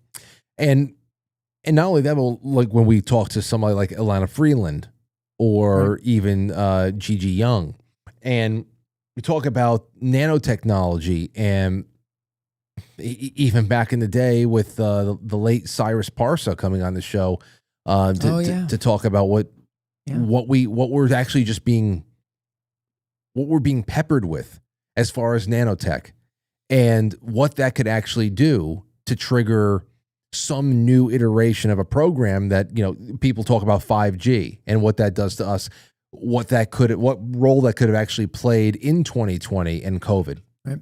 Because, like, for example, the artichoke thing is interesting. It's been around. This has been out there since like at least the mid to late 80s. Mm-hmm. And every once in a while it pops up and gets recirculated again. That's what's going on right now at Daily Mail. They're just picking up on what's trending elsewhere. Yeah. But it's interesting to see that because it is real, and you could say it could be subterfuge, but at the same time, those experiments really started happening in earnest right after National Security State was created. You have the 1950s, you start talking about information warfare, you start talking about chemical warfare, talking about the opening the door to testing certain things on domestic populations, whether they knew it or not. Yeah. And then comes the 1960s, and we are thrust right into the middle of developing our psychological warfare operations, which turned into mind war afterwards. That was the 2.0 of that. And when you combine all of the media aspects, what they've already learned about how impressionable we are just through repetition alone, how to make us more impressionable through environmental toxins. We are in a hypnotized state already. So it's a very complex onion to peel back. But at the very base of it, obviously there's the vaccine thing of it. I like to talk about because, we'll talk about that in just a second to end, but I want you to listen to this. Here is a guy. Well, let me see here. What's his name? Mark Bell. Mark Bell put this out. He's talking about it features, some of the work of a Spanish scientist that talks about how the heart is not a pump. Okay. And that this is cool. This is a really great thing. And I want to play it for you right now, because when you think about what's going on, how we plug into the world at large, how we are really electrical and energetic beings on multiple levels, not even just, just like this, but, Yoda saying we're luminous, how luminous we all are, but behind the flesh. But, how every little disruption could bring us to another place entirely. Sure. And knock us off course or disable us completely. Take a listen to this. Spanish cardiologist, he's talking about. Let me just read this, because I think it's actually probably one of the Tom best Cowan. descriptions of the heart that I've ever run across. They taught you the heart was just a glorified meat pump, that it squeezes and pushes blood like some crude mechanical device, a hydraulic engine made of flesh. That is what they want you to believe, because if you buy into that primitive lie, you never ask deeper questions. But it is false. It has always been false. And the real science proves it. Dr. Francesco Torrenguas, a Spanish cardiac researcher, discovered what the textbooks refuse to acknowledge, that the heart is not a pump. He dissected thousands of hearts and found that the heart is a single continuous muscle band folded into a spiral. Right. He proved that the heart works like a vortex generator, creating suction and torque, not pressure. He called it the helical ventricular myocardial band, and it changes everything. The real movement of the blood comes from pressure differentials, electromagnetic flow, and coherent resonance. The blood spirals naturally. It need not be forced through miles of arteries and capillaries. The so-called pump is not strong enough to push thick fluid through 60,000 miles of tubing. That is basic physics. That lie was dead on arrival. Here is the truth. Blood moves before the heart forms in the embryo. That is, by the way, a documented fact. It flows via frequency, resonance, and electric charge. The body is a field, not a factory. Your heart creates a toroidal electromagnetic field that radiates 6 meters from the body. This field syncs with the earth, the sun, and every living being around you. It is a resonator, a tuner, a conductor. It aligns the rhythm of your cells. It feels, it remembers, it emits, and it responds to emotion, thought, light, sound, and breath. When you feel love, grief, fear, or peace, your heart transmits it. It is the central frequency modulator of your biology, not a pump. And the institutions know this. The Heart Math Institute has measured these fields for decades. They know the heart has more neuronal cells than parts of the brain. They know it is a second brain. They know coherence in the heart transforms the entire nervous system. So why are they still teaching children a 400-year-old guess from William Harvey that has never been updated? Well, so that's what do you think about that? That's Dr. Tom Cowan. He's written some pretty great books and some pretty controversial books as well, which is also great in my opinion. So the first time I was introduced to this concept was through Pollack. I'm blanking on his first name. Gerald Pollack studies the fourth phase of water.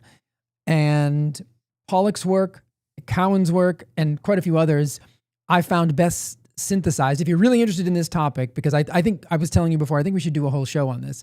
But if you're really interested in all of this synthesized in the most digestible way possible, which has a lot of science, but also told in a way that you can really kind of digest it, it's a book by Dr. Stephen Hussey called Understanding the Heart. And he explains how all of this works, even the impossibility of the heart being able to do what it is purported to do in the human body. And that does change a lot of things when you really think about it. And there's a whole, this is why, the heart has the ability to, or the body has the ability to create collateral arteries around a blockage, given enough time. So it it is much more complex and complicated than we are led to believe, just a simple sort of like mechanical pump. And he's right.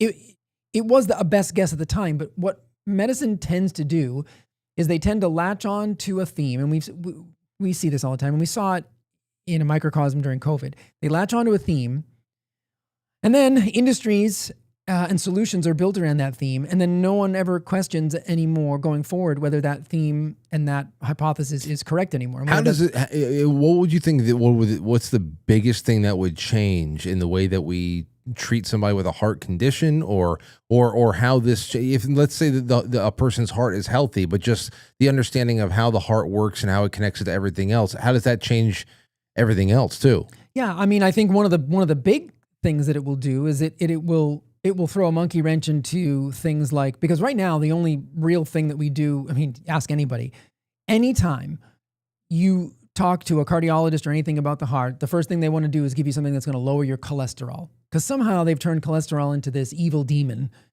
They've, anthropomorphized it. They've given it motive, just like they did with, with the SARS-CoV-2, right? Like it's coming to kill you. And it would change the way we treat heart disease. It would also change the way we look at the sun and light in general. It would change, I believe, the way we look at things like grounding, which I am fully able to admit that I always thought was just kind of silly.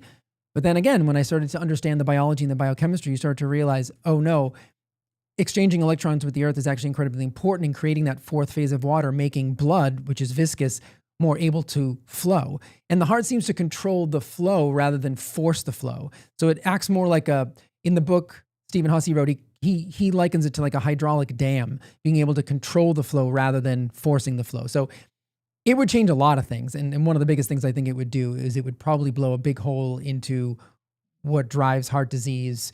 And ultimately, I think it would take down, quite a few industries, which is why I think a lot. I mean, did you see the first comment under that? The heart is a pump. Yeah. So I mean, this is what I'm saying. Like, so you got somebody who's like articulating things and making you think, and then you just got some like mindless zombie who doesn't even know why he thinks the heart is a pump because someone told him on TikTok. Like, these people are, this is why I've been off social media for a while. Influencers and people, they're just so unwilling to move. That's his grand state. Oh, you sure showed him the heart is a pump. Oh, well, I'm sold. Well, you remember what's his name called in with the scoliosis, how he has people coming after him because what he believes, what he has seen is working for him. Like, people are coming after him because of the way that he approaches, the way that he describes how fascia work. Right. And like you want to talk about people who are gatekeeping. Like, there are people who gatekeep fascia. Oh yeah, we said the big fascia is out there trying to make sure people. Dude, it's so weird. People are so weird about the things they try to protect. People need a purpose. They're protecting their own intellectual safe space, I think. And to be honest with the audience, I wasn't as prepared to talk about this today, but if we do a whole episode on this, I will brush up on my notes, because there was a time where I was really digging into this, especially when I was reading the book and then cross-referencing, because his book is full of published literature. So I was reading the book and I was pulling all of the studies out and reading the studies as I was reading the book, which is why, I got through the book in a couple of weeks. But it took me forever to get the concept down because I had to go through all the studies. But it's a fascinating topic. If you want to really go off on a rabbit hole about what the heart is and how that may change the way you look at the human body and the way we look at what heart disease is, which is like this remedial thing we've talked about before. It's not just like clogged pipes. Like, we want to think about like plumbing, and it is nothing like plumbing. And so structured water comes into it. The fourth phase of water comes into it. It's all incredibly fascinating. I think the thing that really got me there too is that it connects so many things. I believe, not everything is connected. I don't go that crazy, but I'm pretty crazy. And I'll go with you. I'm far more of a person, as you may know, if you've been watching this show for any extended period of time, I'm far more likely to connect dots that people say are mutually exclusive of each other than to accept that things just happen. Sometimes things just happen. Everyone's, but when you talk about the introduction of a certain theory or a reevaluation of how something like the human heart works, and what that then the new meaning, the new function it gives the entire system that it's the centerpiece of, and how it also acts as a conduit for the world around us. Like, talking about essentially what is aura. And the connection we have to the earth. We're just talking about the Schumann resonance, how people are saying that the resonance, the hertz are, they're spiking, they're dropping, and people are feeling like there's disrupted sleep and a little bit of tinnitus, and it's hard for them to relax when something is also like, it makes total sense because most mainstream doctors, they like being very diplomatic about who we are spiritually and who we are, the intangibles of human life, even though of human life over here. But they like poo-poo the whole idea about us being actually energetic beings connected in a planet-wide grid. Oh yeah. And there's so many things, because to open that up would also open up a big can of worms, that we live in an incredible amount of electromagnetic radio disruption. Yes. And then it starts asking you, okay, well, I know that there's plenty of people out there who say microwave this, microwave that, the power lines outside, 4G, 5G, 6G, though, all these things, they've all been individually tested. Wi-Fi, it doesn't affect a person. We can see on a cellular level everything's all right. And like, is it possible that all this, we can just be walking through a cloud of all of this electromagnetic radio nonsense, and it really doesn't screw with our energy fields and our heart? And I don't think it's possible. And when we go into this deeper, remind me to two things. So I wanted to say, so I wrote a piece back in August of 2025 called "A New Look at Heart Disease," synthesizing Russell Ross's response to injury hypothesis, the glycocalyx, and zeta potential. It's a really, I put some graphics in there to try to like help people understand it. It's on my Substack, and it goes into some of these theories, and it synthesizes some of the work that Stephen Hussey did, some of Tom Cowan. This guy Russell Ross actually really kind of started this thing in 1976. So this has been around for a very long time, but it hasn't picked up any steam. I'll send you the link if you want, Frank, so you can share it. But it's a good read, and it would be a good primer for what we would talk about. But going on your comment about everything being connected, I first stumbled upon this sort of idea of resonance and things being connected. I don't know if you guys know the story of xylitol, the molecule xylitol, but I'll do a super, super quick, like overly simplistic version of this. Basically, there were experiments going on with the sugar xylitol in labs. I can't remember where it was. It might have been in South America somewhere. And they were trying to change the molecule. Like they were working on like trying to create a new melting point, I think. And I'm going to get the story wrong because I haven't looked it up in a while. But I promise when we go through this, I will go through the story and actually how it works. But essentially what happened was when they were able to finally manipulate this molecule, they were able to change the boiling point or the melting point or something. They were able to do it somehow. And what they were surprised at was that other xylitol molecules that were not in that lab were also affected and unable to go back to their original form once the form was manipulated. And when I first read that, I was like, whoa. I wrote about that on my Instagram page like years ago because I thought it was shocking. And so it speaks to that thing, like how connected actually are we? And I think the answer is we don't really know. But when you have molecules that are separated by distance, I mean, we talked about the Yamamoto's water experiment, right? There are scientifically documented cases that are hard to explain where molecules that are not connected by any physical force somehow have some kind of innate knowledge of each other. So, and the xylitol story is published. And so I'll find that and we'll do an episode on that because I think the audience would find it really fascinating. I certainly find it fascinating. And it connects to all the stuff we're talking about right now. Yeah. Because and it's a whole lot of intangible stuff, things that you can't. And I think that's right. That's one of those things where it's one thing to understand the earth. Like I bring up Jane Barlow's book there, and she sent over so much stuff that is in my, just in our arsenal at home for whenever there's a sniffle, whenever there's a whatever. Yeah. And there's one thing to say, hey, elderberry and lemon balm, fantastic. You know, so fantastic stuff there. The LDM 100. Yeah. All this other stuff. But it's but then to think that they're outside of all of those interventions that if you break a leg, for example, or whatever. But outside of that, there's so many different systems that the body has to regulate itself and to also find and be able to obtain what it needs, especially just to create what it needs. How staggeringly complex the body is to be able to biochemically create exactly what it needs. Like I just think just everything I've learned about women and breast milk since Aurora was born is fucking mind-blowing. And to think that somebody like Bill Gates can create that in a laboratory setting. Like I read, I think it was either Lauren told me or I read it somewhere around that time when Aurora was still nursing and stuff, that if a woman had twins, she could feed one twin from one breast and the other twin from the other breast, and they would be getting not the same milk. Right. I'm like, what? Exactly.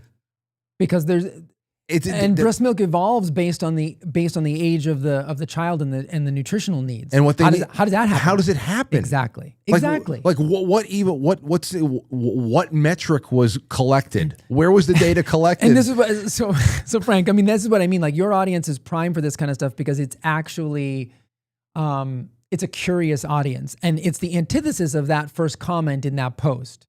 The heart is a pump. If I come here and I bring this to your audience, they're going to ask questions. I'm not going to have all the answers, but they're going to be interested in the story. What I can't put up with and will not waste my time with are people who are not curious, who could listen to Tom Cowan talk about that, even if you think it's crazy, to not even be curious about it and to just put your intellectual foot down and be like, no, the heart is a pump. I mean, it's remedial, it's pathetic. And it actually holds society and humanity back, because every great advancement in any field, those people were always thought to be crazy at first. You go back and look at historically. So I would love to I think having that conversation back and forth with your audience to be able to ask questions, I think would be fruitful, because it would teach all of us. Because I learn every time I go into these rabbit holes and I write papers and I put stuff up on Substack or wherever, I'm learning something at the same time I'm trying to teach something, and that helps me retain it. But hearing people's actual curious questions also helps refine the concepts that we're all struggling to understand. You're right. How does that happen? Well, I don't know. Let's figure it out together instead of just putting our foot down saying it can't happen. It doesn't happen. Well, it's ridiculous. You know the interesting, and when we start getting a little ethereal here, is that whether it is Artichoke, or if it is, talking about this theory about the heart not being a pump, but something even far more complex and incredible, where it becomes a conduit, just like our DNA. Like, I love when people say, "Oh, junk DNA." That's one of my favorite terms. I've heard that too. Listen, I don't know too much about DNA, but outside of that one book, which I have to reread, The Cosmic Serpent, so awesome, that book. I got to reread that one just to learn, what we got, how much information we have in us, how like one person, all the DNA, if it was like, uncoiled, it reaches, it can go from one person, can go to the moon and back. Crazy. Like, there's so much out. And for people to say like, yeah, there's so much that's not understood about it, so they call it junk. Like, that's what we do. It's filler. We don't need that. It's filler. They cut out organs out of people, and they're like, you don't really need that. It's like, really? Well, the whole thing here is, from what I have read about that, is that we have this unique and really incredible ability to send and receive almost like photons, energy from DNA, almost as if it is yet another broadcast unit.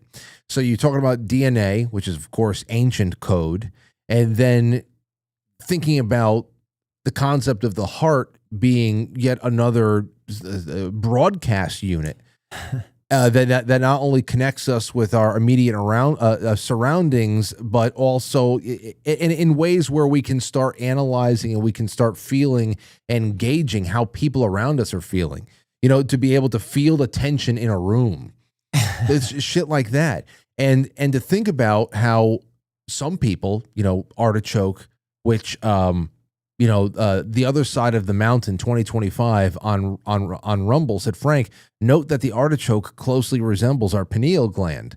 Yeah. It's true. But the other thing there too is, through the whole idea that we'll be able to mind control people or something, or alter their minds through medicines, vaccines, whatever the hell it is that's written in this thing, then it goes to, I think about people like Rudolf Steiner, who lived in that world of the ethereal. And I mean, he essentially said, it was like 1917 or something, he wrote this long piece about how he believed that the soul would be eventually eliminated through the sauce that we were shooting in.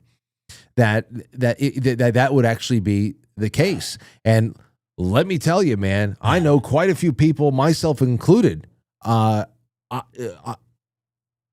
believe that just a lot of people have become intolerantly crazy since the sauce was rolled out in December of 2020. Yeah. There's tolerable levels of crazy that you deal with just being on Earth, but I wonder what that does to hormone production. I wonder what that means. I mean, we already know how badly testosterone has been disrupted in the first world, but you think about just what we've had to go through the last 6 years alone. And I know that they were largely unsubstantiated claims around 2020, late 2020, early 2021, about people who were taking test shots and all that stuff and reporting that they couldn't feel a connection to God. That might have just been bullshit. But at the same time, that's not something that I'm expecting for that to be confirmed. And you hit on sort of like, complex isn't even there is no word. We'll just use the word complex, but there is no word for how complex everything is. I mean, and I was really lucky enough to go through grad school, later in life, like not as a 21-year-old who was just doing it to get the degree. And like, I went back because I truly, passionately wanted to do this. I didn't need to incur, almost $60,000 in debt as an adult, right? Like in a world that's just full of debt, I didn't need to do that. I did that because it was like, I must do this. I must know this. And when I was studying DNA or gene transcription translation, I was like awestruck. And I'm only, we're only talking at a master's level, which is still more than I had ever experienced. But that's in my mind, I kept saying like, and this is all we know. Your point about light. We have, in our mitochondria, we have a protein complex that creates energy. One of them is known as a photoacceptor. It accepts nanometers of light at certain frequencies. It's complex 4. So light, like food, is actual information that tells the body what to do. I mean, so this is why I'm so obsessed with people's light environment. If you have an inappropriate light environment, this is why shift workers, I believe, have earlier mortality. Because they're working completely against their biology. Mm-hmm. And I worked with them at the hospital trying to, correct this. So when you understand the incredible complexities of light, sound, we've talked about sound on this show before and how it can influence people. We've said that the infrasound, that a tiger's roar can actually paralyze its prey. So when you're talking about light, you're talking about sound, you talk about food, that can be broken down into its individual constituents and influence energy production and energy signaling, you start to realize, like, when you discount anything as having some kind of an input into the human body, which is electrochemical in nature, you're crazy to me. You are crazier than you think the conspiracy theorists are for proposing such things, to think that something so infinitely complex that we know so little about can't be influenced by anything and everything around you. Yeah. I think you are the crazy one to think that. And I just feel lucky to be able to understand it on even a basic level, because I've opened the door enough to go, oh, there is so much more there that I will never understand, and that anybody on this earth at this moment will never understand, because it's just going to take too long, or maybe there is no understanding it. So I'm with you, man. And I have enough evidence to know even the little things that tell me you gotta keep digging. You gotta be curious. You gotta look for things. Maybe I know that you have, but you're a pretty proficient reader. And this is a short book. The Cosmic Serpent. I think we should read this thing together. I'd be happy to. I mean, it doesn't even have to be anything. It could just be one of those things like, hey, did you finish it yet? Mm-hmm. And once we both finish it, we can just talk about it on the show because there's so many like factoids in there. Okay. That can open up. Who knows what it can throw out there aside from all the movie reviews and rips we're going to do. Right, we got a lot of plans. No, it's going to be good stuff, guys. Yeah. You know, when Jay and I were watching the clips from The Conqueror, you know, from John Wayne as whatchamacallit? Yeah, what was his name? Genghis Khan. Yeah. I said, you know, Jay, you should be a part of some watch parties, and that we should just review it the next night that we do the show together. That would be awesome. It's our own little mystery science theater. Yeah, it'd be fun. It would be fun. And I think you guys be a part of it. And by the way, next Friday, the 6th, we are going to be watching Sherlock Holmes Part 1. That's 2009 with Robert Downey Jr. and Jude Law. Oh, yeah. So I'm telling you, at $5 a month, become a sponsor of the show.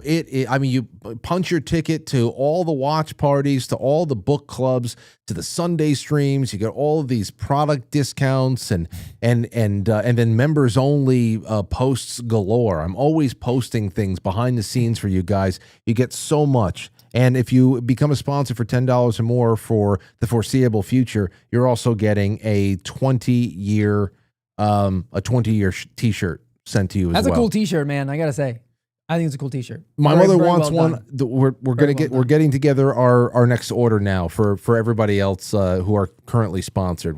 It's not going to be publicly available for a little while, just because we have to manage inventory ourselves. Yeah. I'll say one last thing about this, Frank, and I think that's why I really want people to understand the reason that I love to teach people about this stuff is that you have to have that understanding, and you have to have some. This is why when the sauce was being handed out at the time, remember I was still in grad school, but I knew enough about gene transcription and translation to be like, introducing mRNA, which is not the actual messenger RNA that the body makes. It's modified, remember. It's not, people are under that misconception, that it was the same thing your body makes. It was not. It was specifically made synthetically because actual mRNA, messenger RNA, has a very short half-life. So it wouldn't be able to accomplish the goal. So they use something called pseudouridine. And I won't go into it, how that works, but basically extending the half-life. And we went over this in one of the episodes we did. I think it might have been the episode that got nuked with Peter McCullough, I think. But we talked about that. And just my limited understanding at that time of that process was like, oh, this is bad news. Yeah. You can't do this. This is why I educate the audience. I don't do it just for fun. I'm not teaching you about the mitochondria because I just want you to have fancy words at a party. When you understand this stuff, there's no telling what other things you will understand. Maybe even things that we haven't uncovered as a scientific body yet. But if you have the basics, that's why I put that video up on Rumble of 17 minutes of how to understand the mitochondria. It's not just like, check this out, it's fun. No, it's like, this is the blueprint to the human body. It's what we know so far, but it arms you with so much knowledge and can give you a basis for making decisions going forward. And maybe for me, save your life. I mean, I had clients that lost their life because they didn't have this information. They trusted too much. Yeah. And I just think it's not just academic, it's practical. And I just can't stress that enough to people. Learn everything you can and implement it because it does matter. Here we go.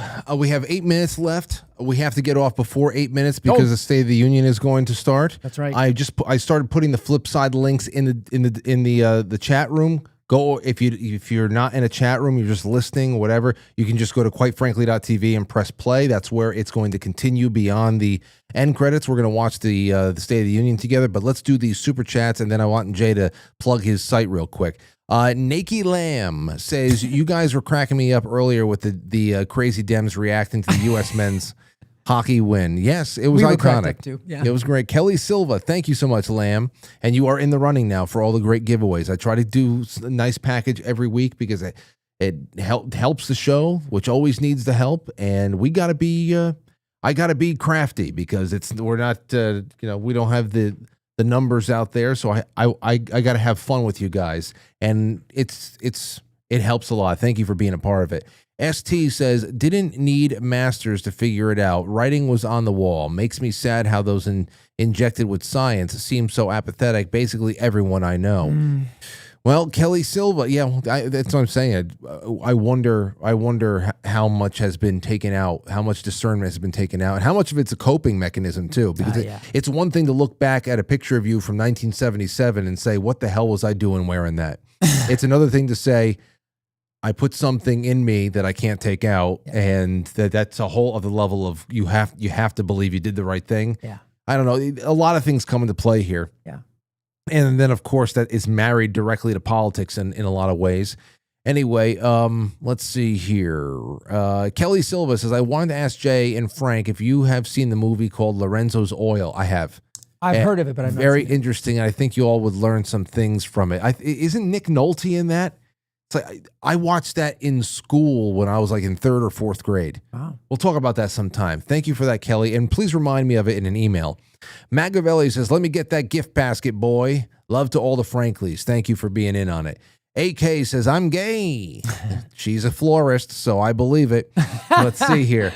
Two-yard ape says air conditioner fund money. Thank you. Thank you so much. Well, thank you very much in July. Yes, we will. Rev. Oh, that's all from before. Everybody telling me that we need mods. I'll have to anoint a couple of more mods over there on Rumble. Every time I make 5 mods, I go in there and then I realize none of them are there. So I have to make 5 more. Haywood Jablomi says, searching for the truth is a noble goal. However, there are millions of people who will draw the line at their faith based on a book written by a man. They've hidden so much truth, but they let you have a God. Well, that's one perspective on it, for sure. Valsky says the human toroidal field extends 6 feet around the body. And then, of course, COVID stays 6 feet or more away. I know. It's not a coincidence. I think Anthony Fauci said, I don't know, that just came out of thin air. It came out of thin air. Yeah. Don't connect with anybody around you. Don't feel any energetic familiarity. Nope. Okay. But glory holes, they're fine. Glory holes are fine. Glory holes are just fine. I heard they block the toroidal field. Yeah, that's it. Okay, Jay, it's 8:56. Okay. Go ahead.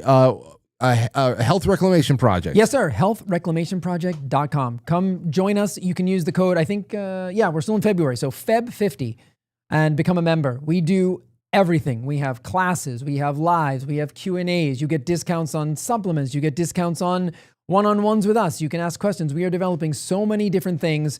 So if you're looking for more of what we do here, but even more, I guess, focused in on the health and your health, go there. There's no contract. There's no nothing. You just join. You become part of a pretty awesome Frankly community. It's a pretty large Frankly community, and just start doing the things that you need to do to be robust in a world that needs you around. Because I think we need a lot more Franklys staying healthy for the long run, because I think we're in this for the long haul. So healthreclamationproject.com, use the code FEB50. You can even just drop us in the contact if you just want to we allow lurkers for now. Frank does not, but we allow lurkers. So just ask some questions and whatever you want to do. But Feb50 is the code, and we'd love to have you. And click through. The link is in the description of this episode. So click on through, whether you're on podcasts or whatever the hell it is, and reach out to Jay and work with Jay and Jenny. They're fantastic people of a great moral character. Oh, thank you. And there you go. Let's see here. I'm going to read some of the pilled on the other side of the end credits, because I just want to get that all up and running. Shannon Dunsworth just became a member of the Nugget member. Fantastic. Shannon, you're going to love it. You're going to love it. You can go to the members only section on YouTube right now and see all the stuff you've missed since like the holidays. It's all members only. And that's where also we post all of the private stream links and everything. So just make sure your notifications are on. That is your hub right there. All right. That's that. Okay. Well, I'll see you guys tomorrow night. It's going to be Wednesday. If there's no more snow, I should have a nice guest with some great topics, and that'll be that. Follow us over to the flip side. The State of the Union is starting momentarily. I'm putting the link in the chat room once again. What are we in for, Frank? A boycott. I'll catch you on the flip side. Yes.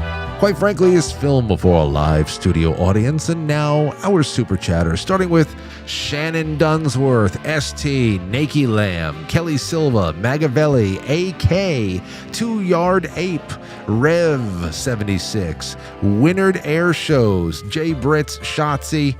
Thank you guys so much. Thank you to wait, hold on. We got Haywood. Thank you so much. Valsky. And what was our first one over here again, too? Oh, Other Side of the Mountain 2025. D-Dale, Tommy Jekyll, Amethyst Cat, Sean Joe, Awake Not Woke, Safety Net, Andrea D, Silly Boar, Corey J, Safety Net again, Vesper, and Dewdrop over on Pilled. But we'll read those messages in a second. Come over. Should be fun.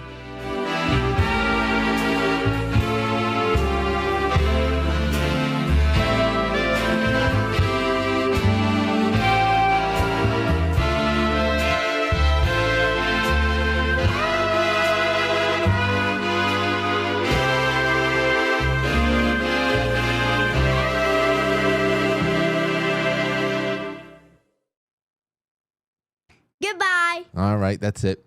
Thanks, everybody.